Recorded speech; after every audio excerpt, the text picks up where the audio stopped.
right, I think we're going to get started. Good afternoon again, everybody. People will be trickling in. My name is Tom Gallant. I'm a program manager with the Nuclear Science Division. I am a co-chair of the All Access Employee Resource Group Mental Health Initiative. I want to welcome you all to the basics of burnout, causes and remedies in a research environment. We are here to discuss burnout. When does situational or occupational stress become detrimental? In this 1-hour seminar and facilitated discussion, Dragonfly Mental Health will define the core components of burnout, as well as strategies to treat and prevent work-related stress. We're joined today by Dr. Wendy Ingram, the co-founder and CEO of Dragonfly Mental Health. Briefly, content warning: the following presentations contain topics of mental health, which may include discussion about suicide and suicidal ideation. This is not a counseling or therapy session. We will refer you to resources shortly. This webinar is being recorded and will be available on streaming.lbl.gov later. Some resources that are available to employees at Berkeley Lab are the Employee Assistance Program, mental health resources on the All Access website, virtual teams wellness resources, COVID-19 self-care at home, Be Well at Work, and Healthy and Well at LBNL. These slides are being shared to you in chat, so you can access all the links.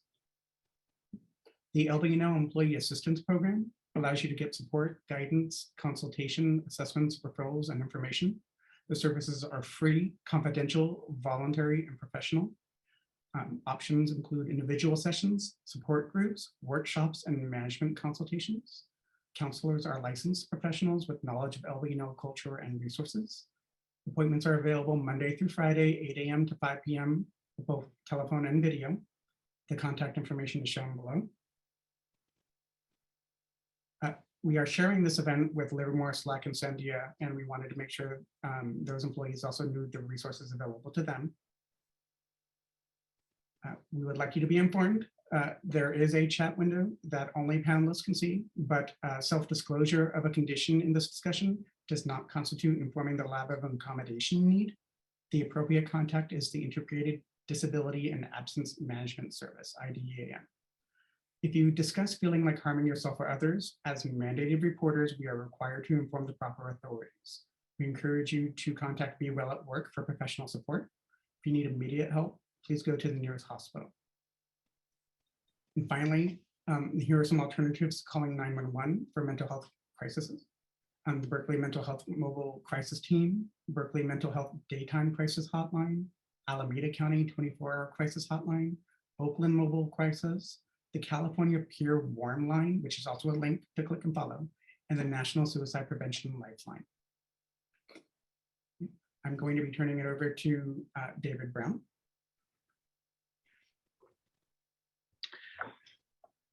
Thank you. So I'm David Brown. I'm one of the executive sponsors of the All Access ERG here at Berkeley Lab.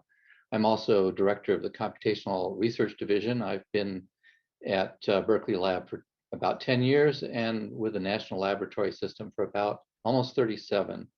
Anyway, I want to also extend my thanks for joining us today to hear about this very important topic that can affect all of us during our careers. We all came to Berkeley Lab, or if you're at one of the other labs, because of the tremendous opportunities to work on challenging and exciting scientific research projects. And when I first came to this lab 10 years ago, one of the first things I noticed was how much people loved talking about the science they were doing, how much they enjoyed working with interdisciplinary teams, and just the general optimism about the future, and in particular, the future of science. And these scientific opportunities and challenges are all still there. Berkeley Lab still has some of the most wonderful scientific facilities in the world. And so I want to say, if you're starting to feel less optimistic or critical or cynical or not getting satisfaction from your scientific research, then you should ask yourself if you're experiencing job burnout. And there are a number of factors that can contribute to job burnout, and I'm sure we'll hear about this from today's speaker. And of course, one of the big ones recently has been the monotony of life associated with the restrictions we've had to deal with due to the pandemic.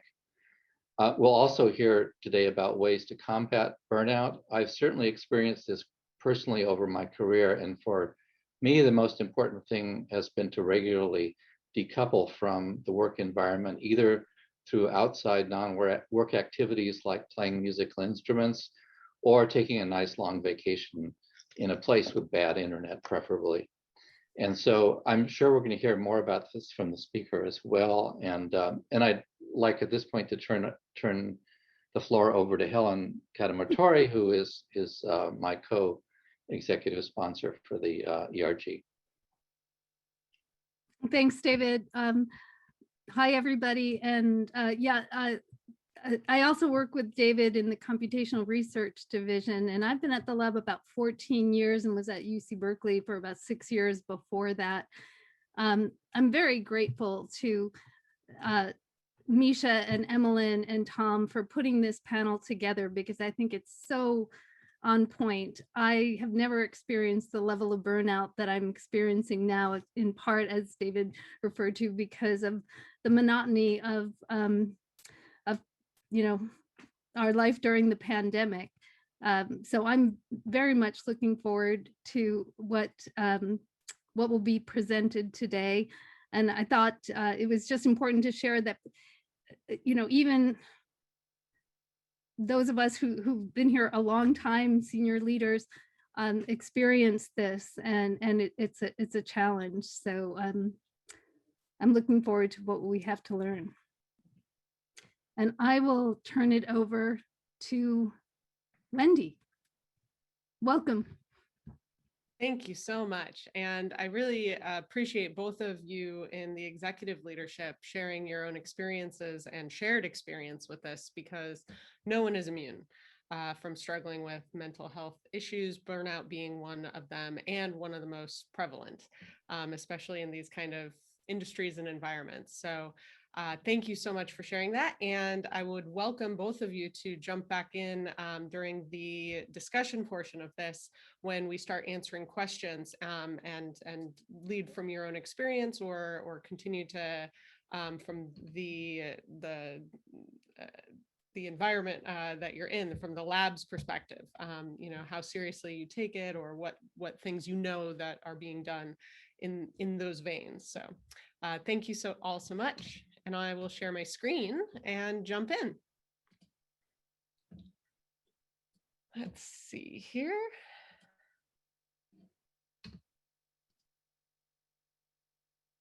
And hopefully you can all see the large screen presenter view. If you can't, somebody let me know. You're good.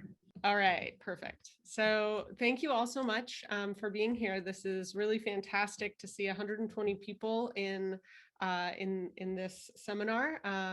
We really emphasizes the fact that this is a big issue for a lot of people. So let me begin with a brief outline.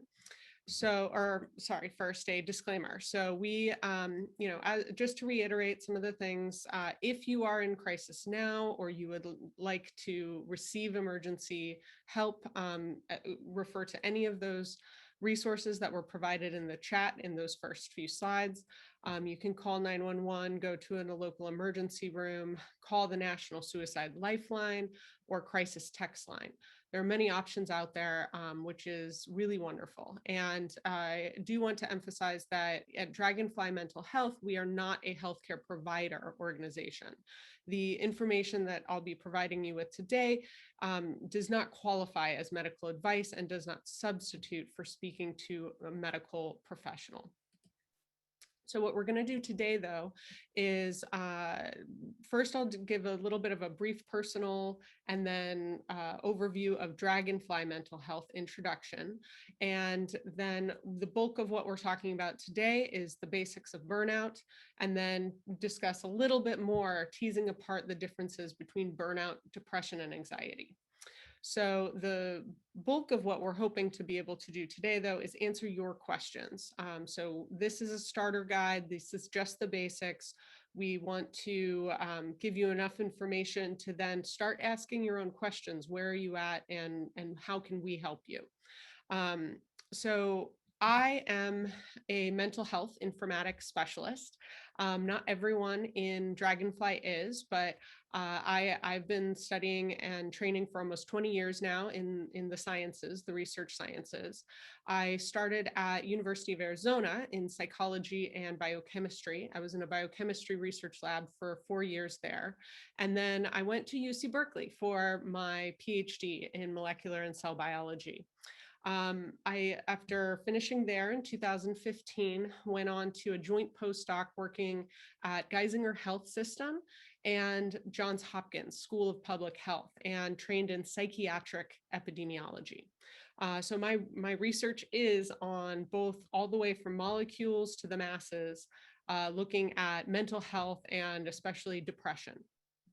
The work that I've also done in advocacy for academic mental health has also had a long period for me now. So in 2013, I was involved in starting a By Students for Students organization focused on mental health at UC Berkeley in the MCB department. And then I again at Johns Hopkins helped form a school-wide, in the School of Public Health, By Students for Students organization. And finally in 2019, banded together with some wonderful co-founders from all over the world to create Dragonfly Mental Health. So what is Dragonfly Mental Health? We are a nonprofit organization dedicated to cultivating excellent mental health among academics worldwide. And we do this in 3 ways.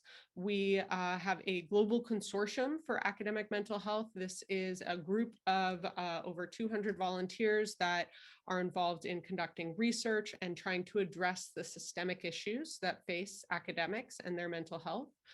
We build community. So we host 3 times a week a Dragonfly Cafe. It's free to all academics, and it is a peer support area, a great way to get to know us at Dragonfly and what we're up to, as well as support, get support for yourself, share in your victories and in your struggles with other academics who understand where you're coming from. And then finally, what we're doing today is part of our on-campus program. So we're aiming to create cultural and climate changes directly within academic communities by addressing things with evidence-based approaches. So who we are is over 200 volunteers from over 30 different countries around the world. We have a diverse and wonderful board of directors who's helping us accelerate our growth and our reach around the world. And what we do is we, within 5 particular domains of excellence, focused on people through stakeholder buy-in within institutions, departmental committees, supporting the development of peer networks, and then 3 core elements: building skills, fighting stigma, and addressing mental health literacy and improving that. So that's what this program today is. So before we get started, I want to try something new. We have a Slido poll.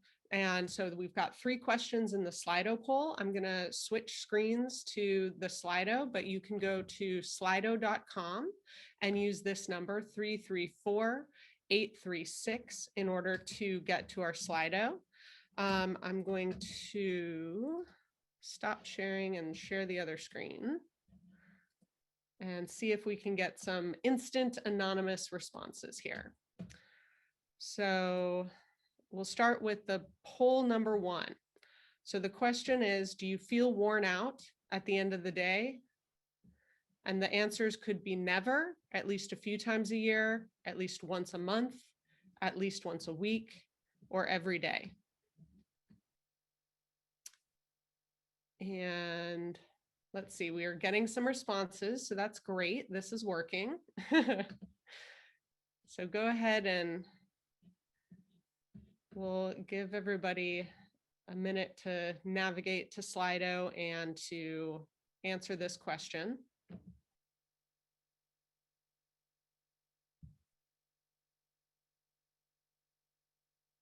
And we have 2 more poll questions after this. So if I do show the result to move on, you'll still have a chance to answer the next 2.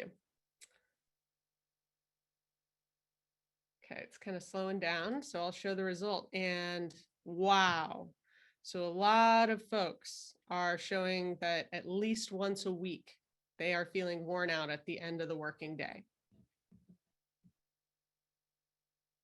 So this is one of the domains of burnout, is exhaustion. And we'll talk more about that. But let's go to the second poll question. So do you feel callous or detached from people or activities at work? And the answers could be never, at least once a few times a year, once a month, every day, or at least once a week.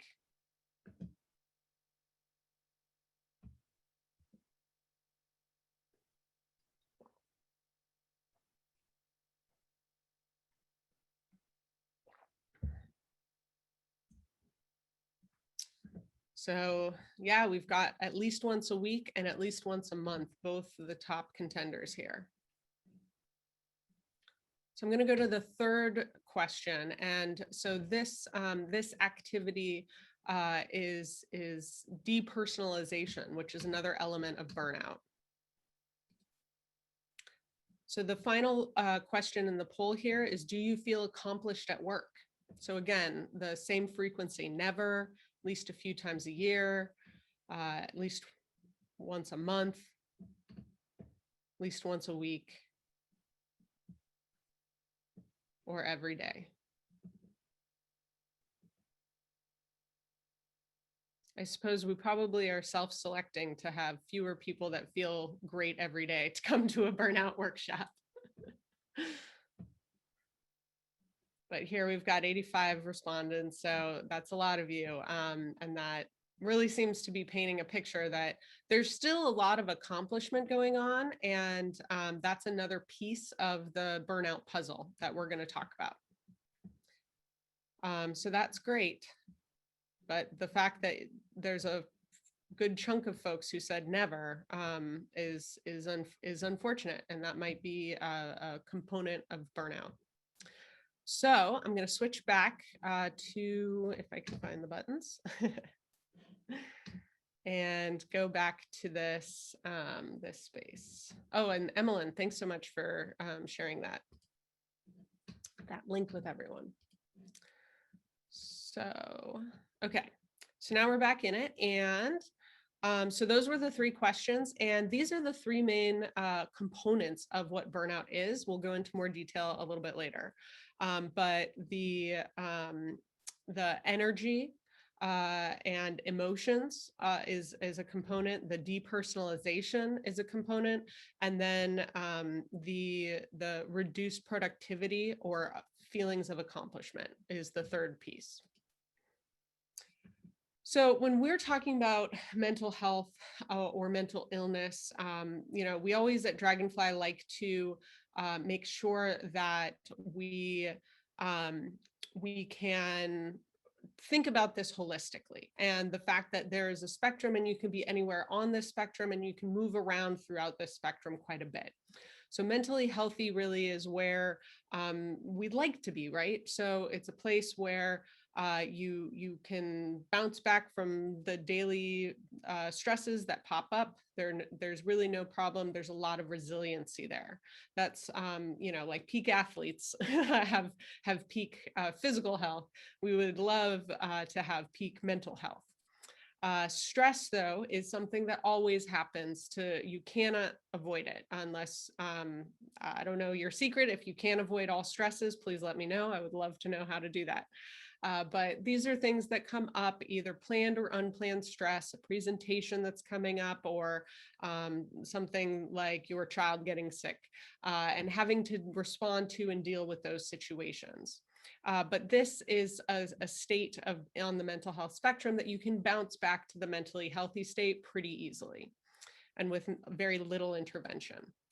Distress is another level of stress. It's something where, it might be a particularly hard stress or long-standing stress that is results in you reaching a distressed state. So this is below clinically definable disease, but it is a state that might benefit from some interventions, a little more effort, and or maybe some professional help in order to build tools and change your patterns in order to deal with that distressed state and get back to the mentally healthy state.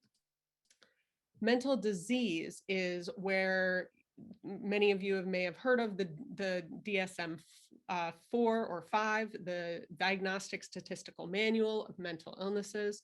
And so if you meet criteria for one of those, you've reached a disease state. And then crisis is a state where it is so severe or emergent that an immediate and thorough reaction is required. So the burnout really is kind of in between this distress state and a disease state. And I'm going to explain why in a couple of slides. But first, I want to talk about the research setting. So postgraduate education, which many of you have gone through or are going through yourselves right now, is unique. And so it turns out that most university wellness programs don't target graduate students or postdoc fellows or faculty. And all of those folks are part of academia and have unique needs. And the solutions that are readily available to them made by universities tend to be focused on those undergrads, and they may not work as well. Oops, let me go back. So then, as you probably all know, there are cultural and systemic barriers that make graduate students, researchers, postdocs, and faculty a lot less likely to seek support. We now have research and evidence that confirms this, that folks in academia are 6 to 8 times higher rates of depression and anxiety, but are much less likely than the general population to seek out support for that. And they're more likely to wait longer too. And then postgraduate education, and then the faculty positions or the research positions that come after it really come with unique pressures and culture. So the culture and the climate that you're in really plays a huge role in whether or not people seek mental health care and support and feel comfortable doing so. So the World Health Organization recognizes burnout as a syndrome, not a disease. It doesn't meet criteria for, it's not in the Diagnostic Statistical Manual of Mental Illnesses, but it does meet, it is recognized as a syndrome resulting specifically from chronic workplace stress that has not been successfully managed. And so there's 3 main components, as I mentioned before, and you got to see in the results of your own poll, that feelings of energy depletion or exhaustion, increased mental distance or depersonalization, feelings of negativism, cynicism related to one's job, and reduced professional efficacy and accomplishment, feeling of accomplishment. So anyone doing a goal-directed activity, volunteering, students, athletes, parenting, caregiving, people work, clinicians, researchers, all of these, it can be work-related or it can be any goal-directed activity. We've now kind of expanded the view and understanding that burnout can happen in any one of these domains.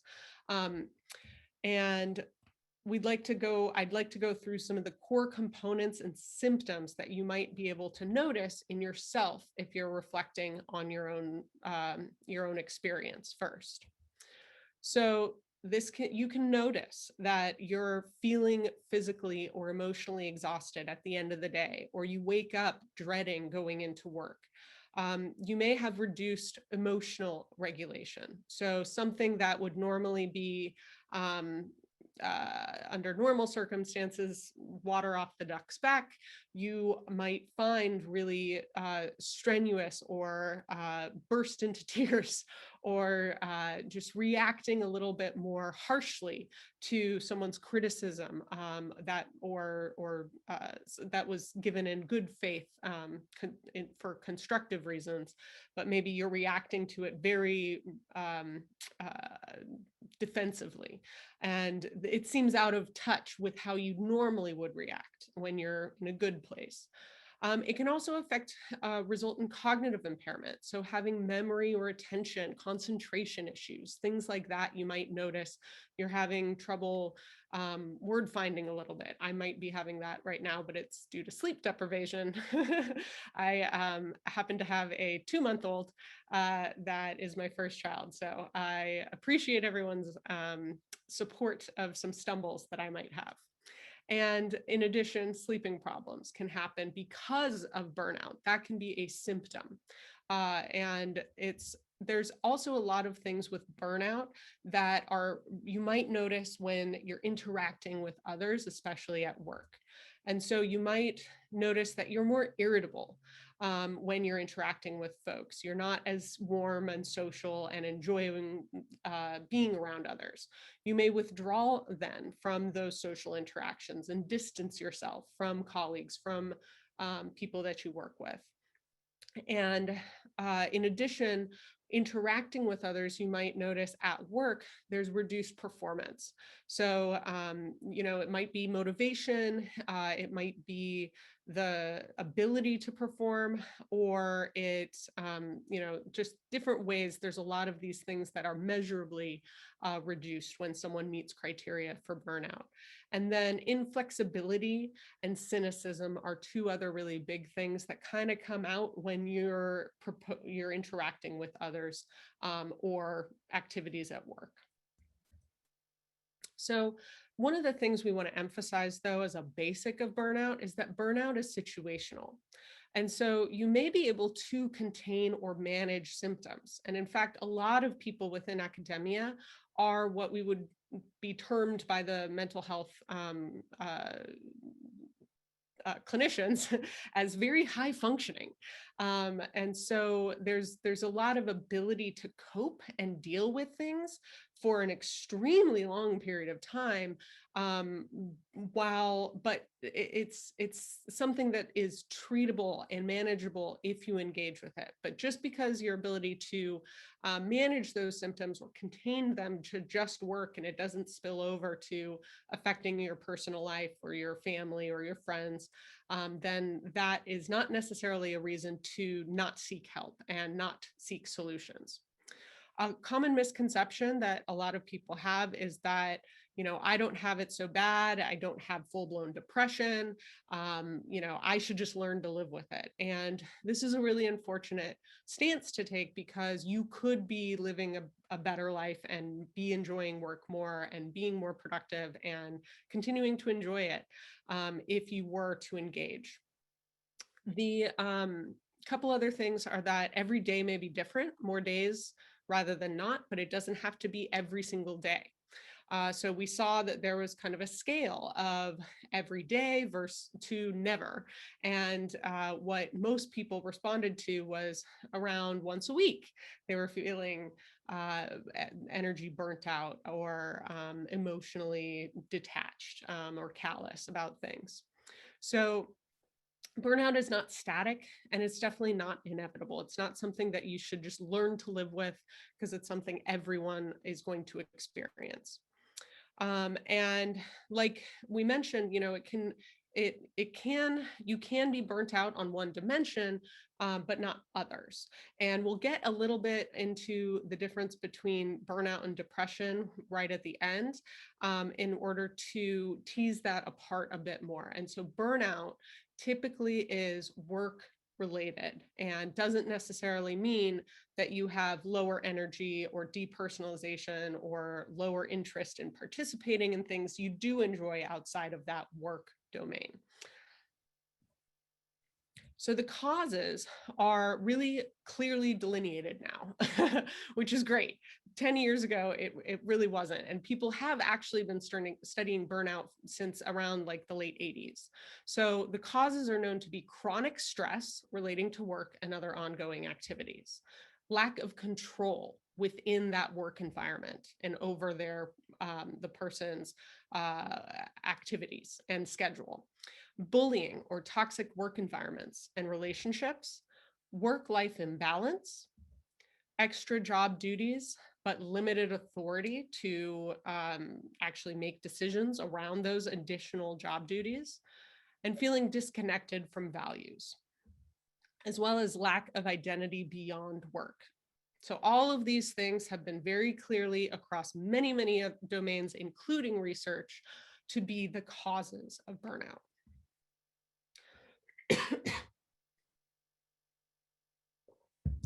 So unfortunately, burnout is a bit of a self-fulfilling cycle. So once you start getting into it, it can be a little daunting to get out. And this is because the causes lead to these symptoms, then the symptoms tend to worsen the situational causes at work. And lower employee satisfaction and accomplished productivity is what happens, and it gets worse and worse and worse the longer the cycle continues. We wanted to show a few employee work-related burnout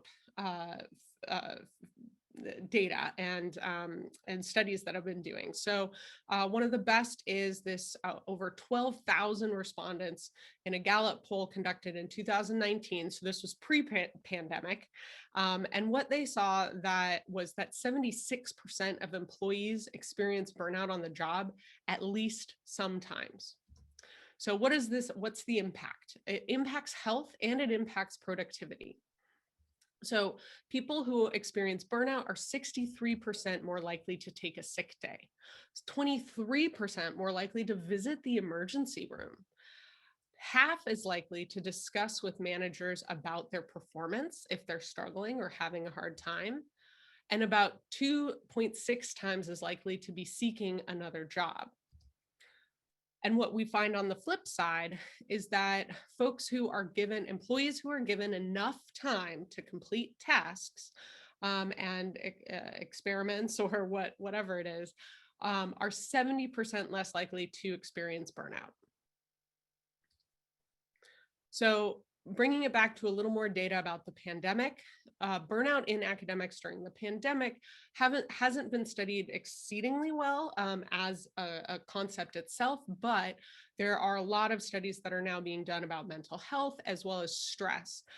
Stress, isolation, fatigue, things that are related to burnout and help are factors in that. So the Chronicle of Higher Education recently reported that 69% of the respondents felt stressed, 68% felt fatigued, and 35% felt angry.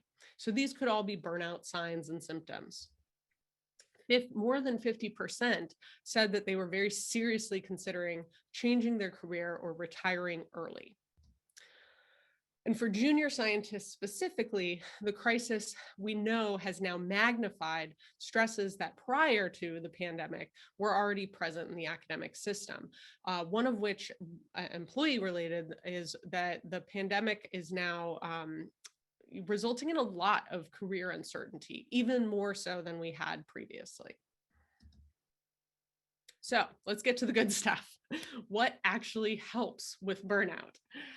It does help to understand where it's coming from. And in fact, that is one of the critical pieces, is to evaluate what's going on. And of those causes, can you circle one of those or multiple of those and say, this is where it's really coming from?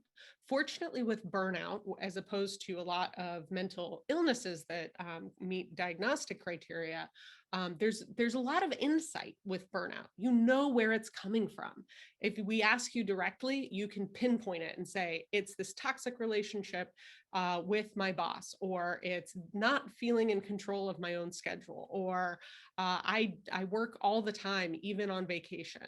All of these things are things you can look at and usually with burnout be able to identify. And then what helps is addressing those. So it's really also about social support, not just that self-care component. So because it has to do with work, there are systemic issues, there's relational issues, and there's things that your boss, your employer, your entire, the institution that you're at can actively engage in to alleviate these problems for you and reduce employee burnout and then improve everybody's well-being. So taking breaks is an incredibly effective strategy, but it has to be the kind of break where, like was mentioned earlier by your executive leadership, that poor internet connection is usually a really good thing, so that you have no choice but to disengage from work and really truly take that break. Another really effective strategy that's been found for immediate implementation in order to build more breaks in is to build more breaks in and to allow for people to take a little more control over their day-to-day and what's going on. And so for every 50 minutes of work, have some kind of break for 10 minutes. And this is something that's really good to have, this 5-to-1 ratio. And so these can be breaks that are necessary, efficient, and joyful. And a variety of those throughout the day are what we highly, highly recommend.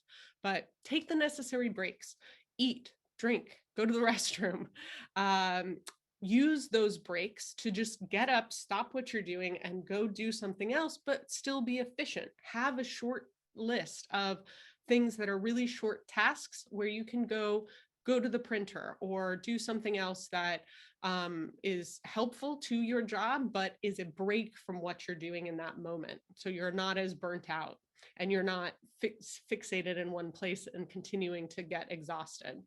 And coffee with colleagues is a great way to take a joyful break, as well as what's really important is rebuilding those positive relationships at work.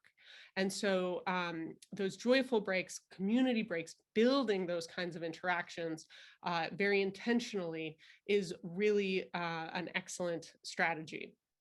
So negotiating better working hours, accommodations, and communication at work. So if something is, some of your stress, the burnout is coming from something where you're communicating with colleagues or communication with your boss is what's leading to that, there needs to be a mechanism in place, which maybe the Berkeley labs would be able to help facilitate by having an active listening training session or a managing upwards training session.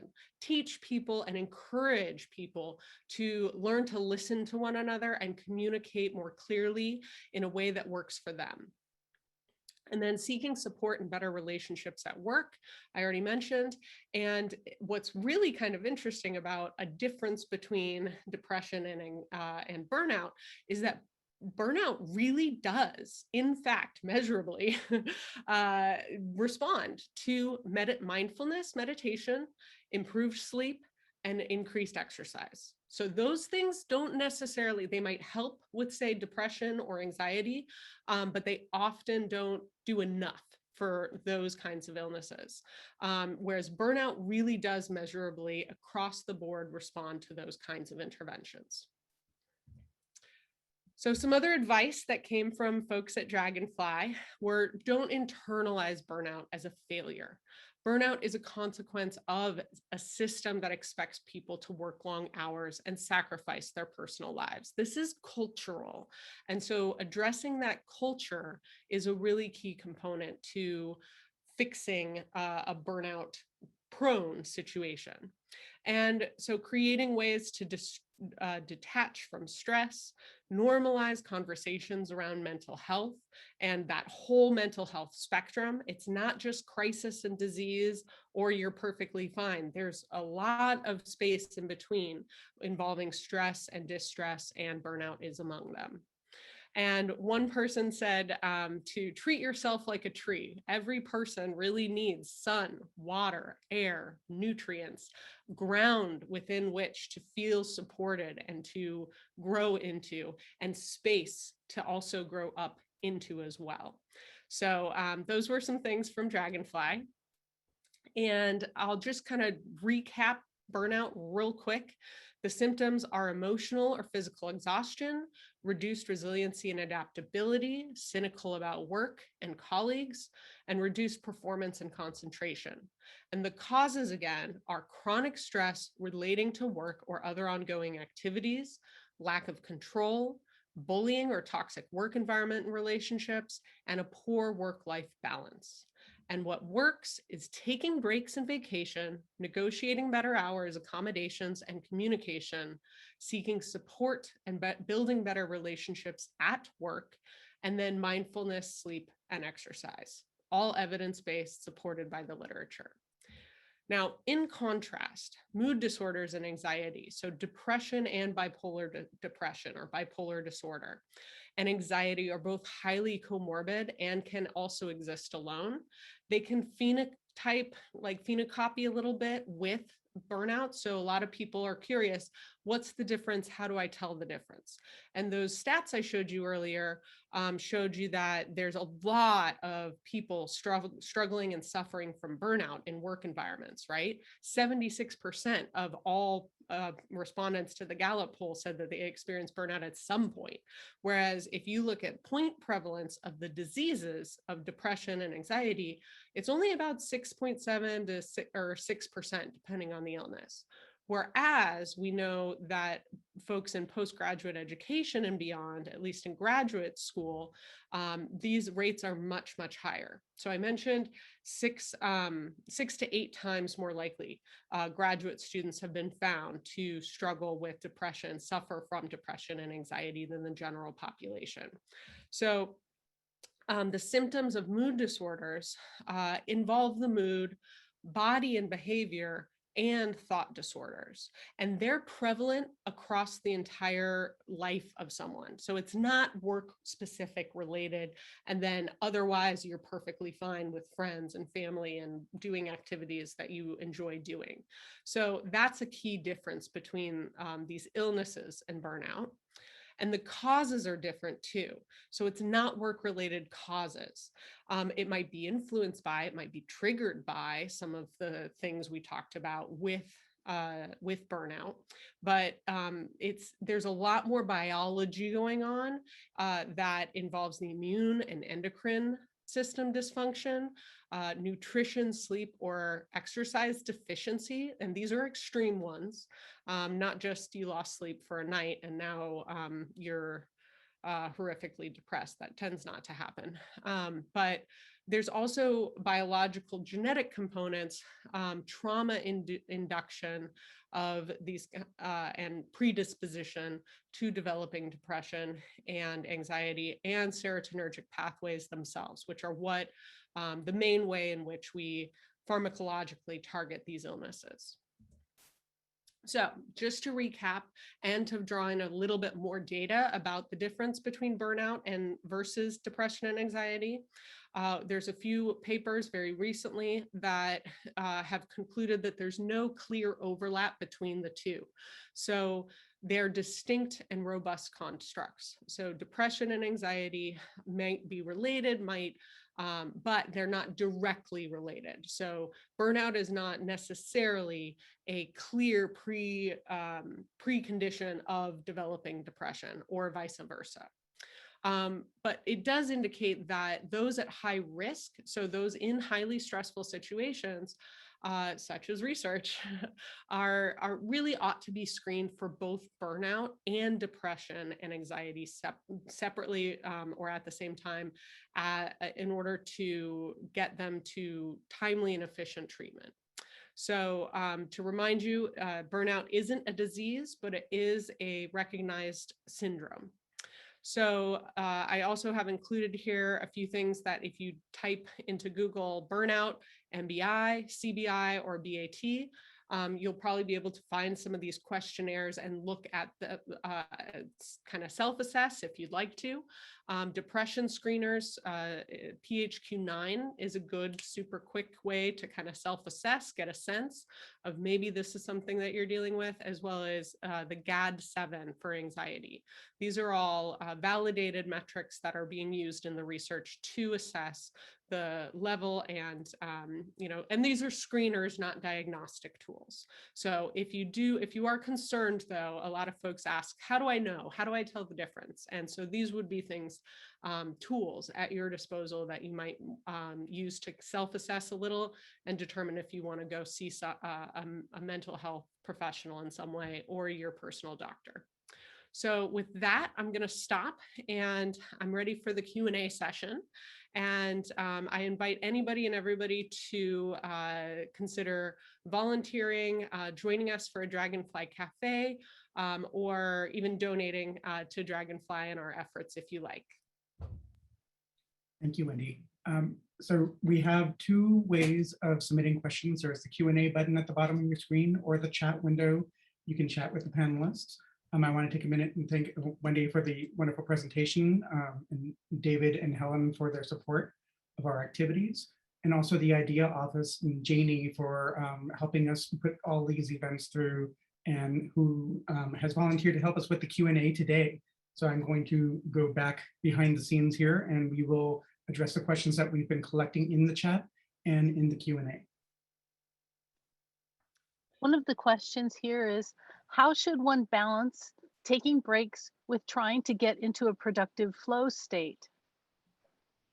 Yeah, so I mean, that's a great question. That's something that, the 5-to-1 ratio is something that works for a fair number of people and is likely more relevant to folks that are doing stuff that's more of the grind work. And so if maybe the literature review isn't something that you get into a flow state while working on for a paper or a manuscript, by building in and setting a timer and every 50 minutes, like make sure you pop up and go off and go do something else, that might help alleviate that stress and create more space for you in those situations. If instead, you have to get into that flow state for various aspects of your work, it's something that needs to be tailored to you. You need to experiment yourself, figure out what, do you deplete yourself when you do get into that flow state? And so if that's true, then you might want to reflect and build in those some experimental breaks into the next time you do that, and see if that actually results in you not getting completely depleted by the end of whatever that activity was or that process was. I know for me, I can actually, for better or worse, creating presentations, like creating posters and PowerPoint slides, I can just dive into it and for 3 hours go straight and like get in all these little details and fix everything, and I love it, and I come out not exhausted. I come out energized and happy, and it's a little, and maybe my back's a little sore, so I need to go for a run, but that would be something where you need to explore what works for you and when. And so if at the end of an activity or the end of a day or the end of a series of meetings, you're finding yourself exhausted, that's the type of thing that you would want to try to break up with these intentional breaks, not necessarily something that energizes you. Great, thank you, Wendy. Another question is, are people with mood disorders more likely to enter academia? So we don't have good data on that as far as like the cart or the horse, so to speak. Are folks with mood disorders more likely to end up in academia, or is academia an environment that's more likely to trigger mood disorders in individuals who join it? We don't know the answer to that. That is something that is an outstanding question and is absolutely of interest to us. I think that it's an important thing to tease apart with regard to identifying the causes and what's going on, and therefore figuring out the better solutions. There does seem to be some kind of selection for, say, certain illnesses like OCD in the STEM fields, especially in engineering and medicine, and then also for bipolar disorder.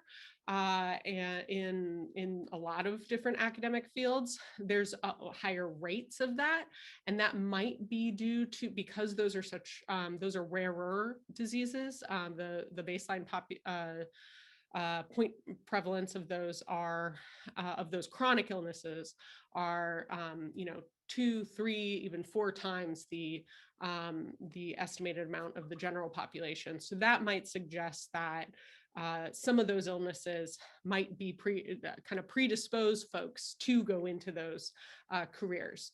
But and the hypercreativity with manic phases for people with bipolar disorder might give those people an advantage in certain conditions. Yeah, great points. Thank you. Now I'm reading from the chat, and I know some people are also writing into the Q&A. So let me read one more from the chat. What structural changes do you recommend to reduce stress in the research world, and how could these be implemented at the lab?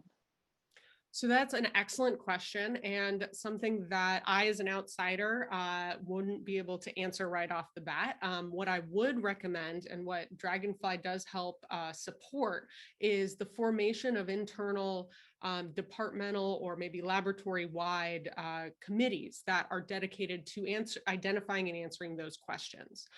So getting folks and representatives from executive, from supervisor, and from trainee or worker roles, and scientist roles, and having a group of people dedicated to looking at your specific situation and environment and culture, and teasing apart where the leverage points are in order to decrease unnecessary stress.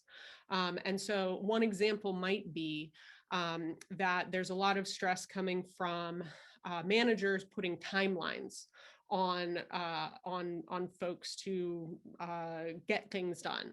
And what we saw from the data there, you can go to the data and see that employees that have felt like they were given enough time to complete a task are 70% less likely to report burnout.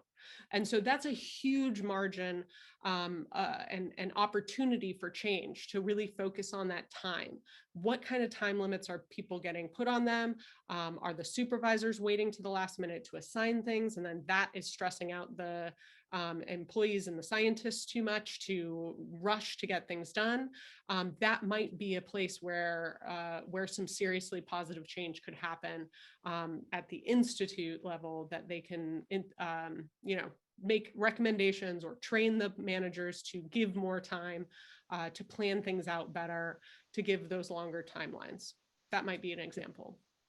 That's really helpful for our managers here. Thank you. Are there any apps that you would recommend, either for break taking or mindfulness practice, habit tracking, that sort of thing?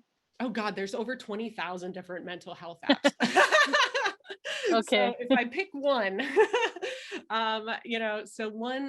there's a huge variety. None of them have sponsored us yet, so I am just going to throw these out there. But and I'll only speak from personal experience, not I'm highly recommending this, just from my personal experience. I've downloaded a few different free meditation apps that kind of have these different bell sounds and timers, and I've found those helpful, just to kind of have a different sound. You can just use your phone though and find the timer, but it's slightly nicer, I guess, using the app. I use it, so and then for actually getting help, like if you find yourself in a state where you might benefit from some psychotherapy or some counseling from a professional, I've used BetterHelp. I know that there's also Talkspace. Both of these are kind of like Uber or Lyft for finding a mental health professional, finding a licensed clinician that can meet you on your time. They do text messages. You can schedule at different times of different days. It's a lot more flexible. I really liked BetterHelp. It was highly flexible and worked really well for me. I wasn't able to drive to somebody in a brick and mortar place and on Wednesday at 3 o'clock every day. Like that just does not work for my schedule. So those are a couple for that. And then as far as like, you know, creating those breaks in your day, I've actually never done that. But I think like on my phone, on my watch, there's like options now. It's actually automatic. It pings me or buzzes me and says like time to stand up. And then I just kind of use that as a trigger to go do one of these other breaks, whether it's an efficiency break or a bio break or what have you. So I use that. Thank you. Okay, let me shift gears a little bit. The academic community has a very high concentration of people from other countries, and the pandemic has prevented them to travel to see families. And it's not clear yet what will happen. Even in normal times, living abroad means that one might have very limited support networks. Does this sound like something that's related to burnout? And do you have any comments on that? So it's an aspect of life that can contribute to work burnout. So if somebody doesn't have the amount of time. So for example, in one employee situation, there was a restriction about how many weeks off of vacation someone could take at a time. So folks colleagues of mine at a hospital that I worked with really had to fight the organization and their boss in order to be able to take a full month off once every other year. Since they only had 2 weeks of vacation each year, they wanted to save it up over the entire course and then go back to India to visit their family for a big long chunk of vacation for a month at a time, not fly there, be jet lagged, be there for a week and then fly back. I mean, it's rough. So that was something that structurally had to be taken up to the top levels, and it relates to this. So pre-pandemic times, that was already an issue. And then with the pandemic and restrictions there, oh my goodness, like my heart absolutely goes out to every single person who cannot see their parents or their grandparents or have been, unable to see their family in other countries during this whole time. It would be something that I would implore and encourage the laboratory and every organization to take into consideration, building in and preemptively as we start opening up and as travel becomes available, to really compassionately look at and talk to your employees that are from other countries in order to get their feedback on what they would find beneficial. You can truly reduce burnout both now and moving forward if you were to proactively engage with those folks and find out what they would find beneficial for their satisfaction and their work-life balance. Wow, thank you. There's so many great questions both in the chat and in the Q&A. I want to thank everybody and point to people. There have been some great solutions or suggestions in there too. Maybe just one last question. How do you bring in wellness check-ins with colleagues without feeling intrusive or balancing how to reach out in your groups? I feel my group doesn't like to reach out, but I know some are struggling, and it'd be nice to normalize this as a welcome part of the culture. Honestly, the first thing I would do is ask them how they would like to do it and offer them a few options. So, nice. Forcing it upon folks in a way that seems like the right way to you may not be the best solution. So starting every group meeting with a quick check-in, how is everybody, might be really invasive to folks that are more private with their lives. And maybe your group would feel put on the spot and forced to share, and that'll actually add to their stress. But for other groups, that is the most relaxing, wonderful, community building thing you could do. And so maybe if you ask your group in an anonymous poll or something, what they would suggest, how they would like to have check-ins be done and offer a few ideas, then that might allow more, private group of individuals to say, do not ask me publicly. I don't need to share this with the group, but I would appreciate maybe a weekly or monthly email check-in or something. Like maybe that's the best thing for them. So those would be my recommendations there. Thank you, Wendy. I'd like to turn it over to Tom and Emmeline to wrap up. Thank you again for all those wonderful answers. We did not get to all the questions that were asked. And as we've done in the past with the Scientist Primer on Mental Health, which the link was available in chat at streaming.lbl.gov, September 9th, 2020. You can go and watch that. We submitted the questions to you and then posted the answers later for the ones that we did not get to in the Q&A session. Would that be something Dragonfly would be willing to help us with this time as well? Absolutely. And we have a lot more members than we used to. So I will not have to answer all those questions alone. You'll get a few perspectives. So that we would love to do that. Wonderful. So we are going to grab all the ones that were not answered. We will keep them anonymous. So we will try to get those posted. We'll probably have the link on the diversity.lbl.gov website at some point in the near future. Emmeline, did you have anything you wanted to say?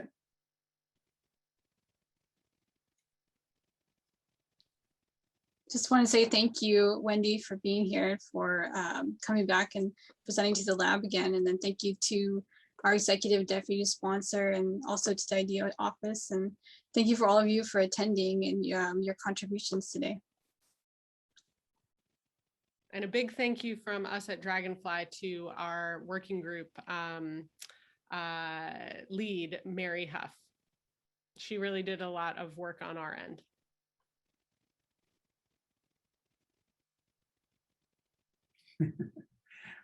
Somebody recommends that you now go get some sleep. I probably look a little sleepy. I'll go get some baby time. All right, everybody. Thank you for coming. We Thank will you be all so ending much. the webinar now and stopping the recording. Thank you.